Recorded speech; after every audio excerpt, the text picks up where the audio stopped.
Nanindigan ng Chinese government na hindi patibong ang mga investment nito sa Pilipinas. Taliwas ito sa pangamba ng ilan na baka mahulog sa debt trap ng China ang Pilipinas kaugnay ng mga proyektong pinondohan nito sa bansa. Ito ang balita ni Bernard Dadis. Iginiit ng pamahalaan ng China na hindi isang debt trap ang mga investment nito sa Pilipinas. Ayon kay Chinese Ministry of Foreign Affairs spokesman Geng Shuang, limitado ang loan ng China sa Pilipinas kaya malabong ito ay isang patibong. China has offered infrastructure investment based on the request of the Philippines. This dovetails with the need of the Philippines' economic and social development. Una nang sinabi ni Finance Secretary Carlos Dominguez na hindi mahuhulog sa debt trap ang Pilipinas sa China. Ayon sa kalihim, walang panganib sa mga infrastructure project na pinondohan ng China at malaki ang maitutulong nito para umunlad ang ekonomiya ng bansa. Binigyan din naman ni Geng ang pagkakaibigan ng Pilipinas at China at ang patuloy na pagganda ng ugnayan ng dalawang bansa sa nakalipas na mga taon. Ayon sa tagapagsalita ng Chinese Ministry of Foreign Affairs, ang pagbuti ng relasyon ng China at Pilipinas ay makabubuti para sa mga mamamayan ng dalawang bansa. The two sides will continue to deepen practical cooperation in various fields and based on the consensus reached by the leaders of the two countries to achieve common development and bring benefits to the two countries and their peoples. Bernard Dadis, UNTV News and Rescue, Philippines.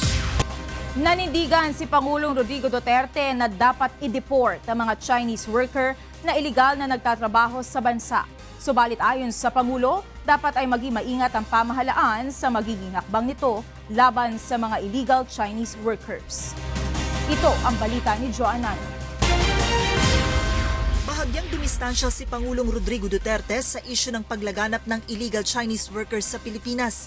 Sa pahayag ng Pangulo, sinabi nito na dapat lamang na i-deport ang mga Chinese national na illegal na nagtatrabaho sa bansa. Pero ayon sa Pangulo, kailangan na maging maingat ang pamahalaan ukol dito. Be deported. But in the same manner, you should be careful.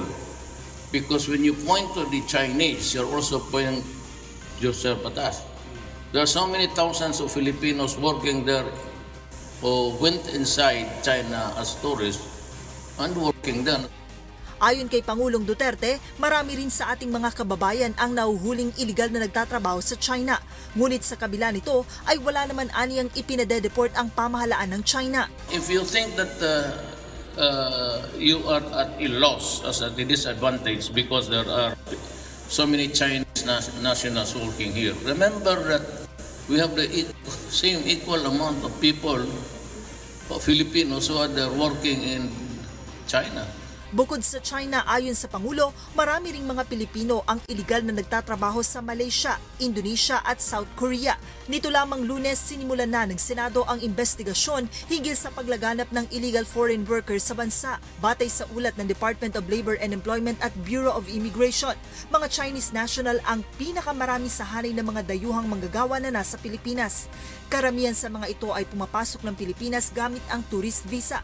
Ngunit kalaunan ay mag-a-apply ang mga ito ng Special Work Permit o Alien Employment Permits. Iniimbestigahan ng Senado ang naturang issue bunsod ng magkakasunod na pagkakahuli ng mga otoridad ng mga illegal Chinese workers sa bansa. Joanna, UNTV News and Rescue, Malacanang.